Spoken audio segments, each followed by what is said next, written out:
अस्सलाम वालेकुम class 7 students. आज हम अपना लेक्चर नंबर 12 करेंगे। जहाँ पे कल तक हमने किया था जो प्रॉपर्टीज़ थे अंडर एडिशन में भी किया हमने, सब्ट्रैक्शन में भी किया और मल्टीप्लिकेशन में भी किया। अब मल्टीप्लिकेशन में और एक प्रॉपर्टी जो ऐड हो जाता है वो है हमारे पास है डिस्ट्रीब्यूटिव प्रॉपर्टी। डिस्ट्रीब्यूटिव प्रॉपर्टी एक प्रॉपर्टी है हमारे पास मल्टीप्लिकेशन में जो एक्स्ट्रा आ जाता है। इस प्रॉपर्टी में क्या कहते हैं देखो, थोड़ा सा हम बता देंगे क्या कहते हैं इस प्रॉपर्टी में। ठीक है, इस प्रॉपर्टी में कहते हैं देखो, मान लो ए हमारे पास कोई नंबर है, बी हमारे पास और कोई नंबर है, सी हमारे पास 3 नंबर्स है। मान लो क्या है, 3 नंबर्स।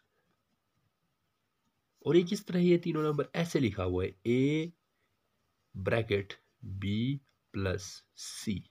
देखो एक बार देख लो अच्छी तरह से, ए को ब्रैकेट के बाहर रखा हुआ है, बी प्लस सी को ब्रैकेट के अंदर रखा हुआ है, यहाँ से यहाँ तक पूरा ब्रैकेट है। ठीक है, इस ब्रैकेट के अंदर कौन कौन सा दो नंबर है, बी प्लस सी, ए बाहर है। तो हम उस वक्त क्या कहेंगे, ए इंटू बी प्लस सी कहेंगे। जब भी ब्रैकेट होता है उसका मतलब इंटू है, ब्रैकेट कहीं पे होगा उसका मतलब क्या है, इंटू। ब्रैकेट होगा लेकिन उसके बाद ब्रैकेट के साथ कोई साइन नहीं होना चाहिए, ब्रैकेट के पास कोई साइन नहीं होना चाहिए, उसको हम उसको इंटू कहेंगे।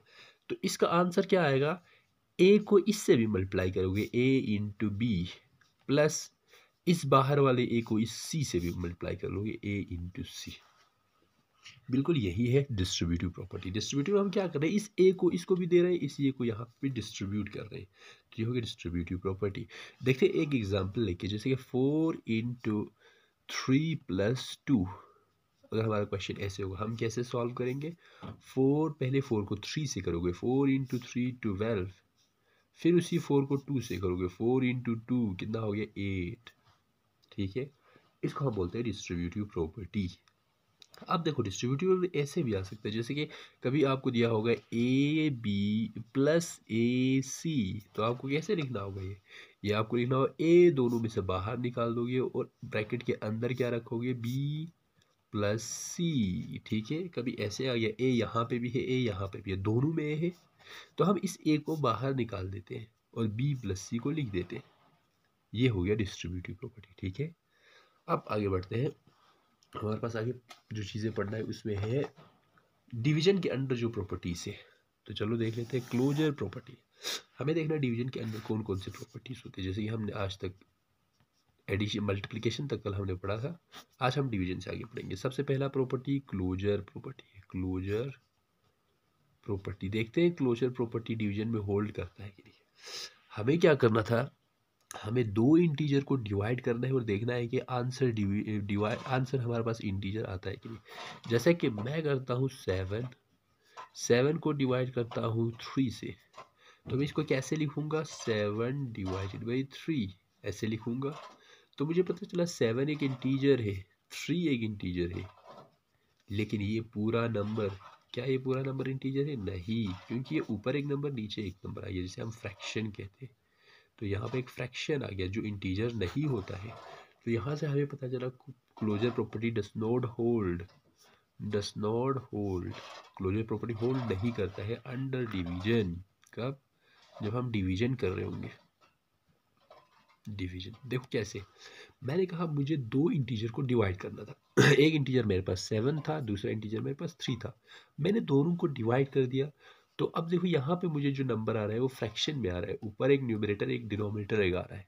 तो ये तो इंटीजर नहीं है ना, इंटीजर में तो सिर्फ एक ही नंबर होता है, दो नंबर नहीं होते। यहाँ पे दो नंबर आ गया, इसीलिए हम बोल रहे हैं क्लोजर प्रॉपर्टी होल्ड नहीं कर रहा है। अब आगे बढ़ते हैं, कॉम्यूटेटिव प्रॉपर्टी होल्ड करता है कि नहीं।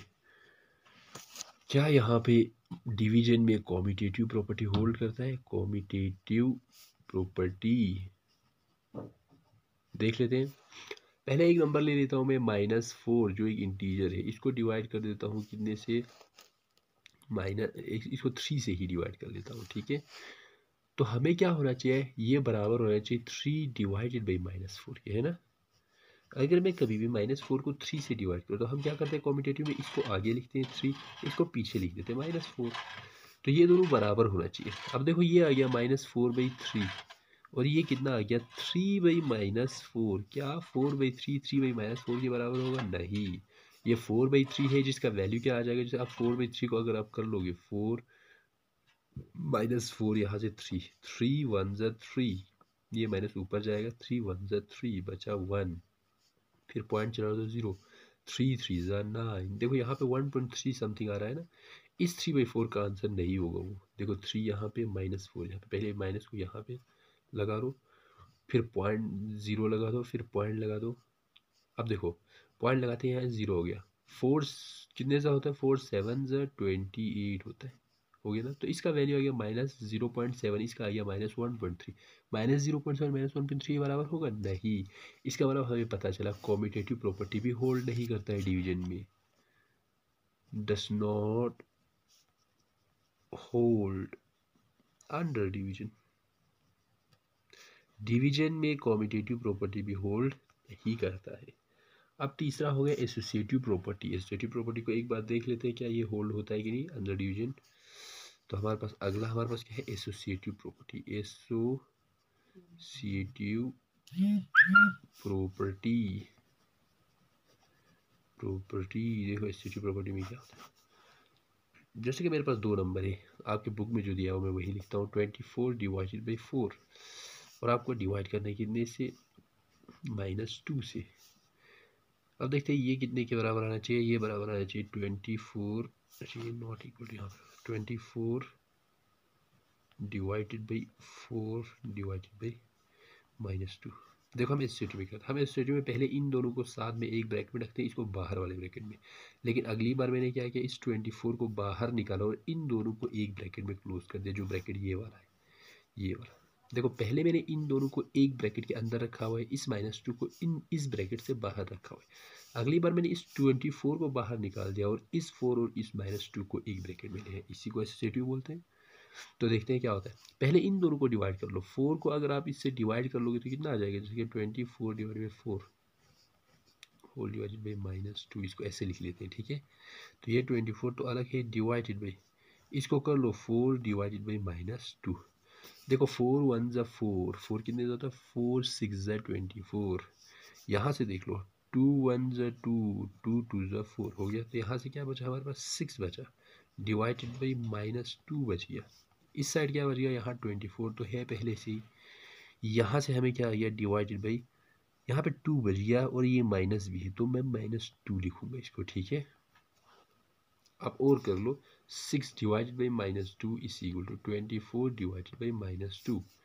2 1 ज़ा 2, 2 3 ज़ा 6, 2 1 ज़ा 2, 2 12 ज़ा 24। तो यहाँ पे आंसर -3 आ गया, इस साइड में आंसर -12 आ गया। -3 -12 के बराबर कभी भी नहीं होता है, इसीलिए हमें पता चला एसोसिएटिव प्रॉपर्टी यहाँ पे भी होल्ड नहीं कर रहा है। किसमें, ये एसोसिएटिव प्रॉपर्टी होल्ड नहीं कर रहा है, किस चीज़ में, हमारा डिवीजन में। अब लास्ट एक चीज़ जो आपको याद रखना है वो है ज़ीरो की जो प्रॉपर्टीज़ होती है, property of zero under division. Property of zero, zero का प्रॉपर्टी क्या याद रखना है, ज़ीरो को प्रॉपर्टी एक सिंपल सी चीज़ याद रखना है, जब भी हम किसी नंबर को ज़ीरो से डिवाइड कर देंगे, जैसे कि मैं 0 से 7 को डिवाइड कर देता हूँ तो मेरा आंसर 0 आ जाएगा। 0 से मैं 100 को डिवाइड कर देता हूँ, मेरा आंसर 0 आ जाएगा। 0 से मैं 10,000 को डिवाइड कर दूँ, मेरा आंसर 0 आएगा। तो आपको ये याद रखना है, 0 से जब भी मैं किसी नंबर को डिवाइड करता हूँ, किसी भी नंबर को 0 से डिवाइड करता हूँ, उसका आंसर 0 आएगा। उसका वैल्यू कितने के बराबर हो जाएगा, 0 के बराबर उसका वैल्यू हो जाएगा। किसी भी नंबर को 0 से डिवाइड कर दो, उसका वैल्यू क्या हो जाएगा, 0 हो जाएगा, ठीक है।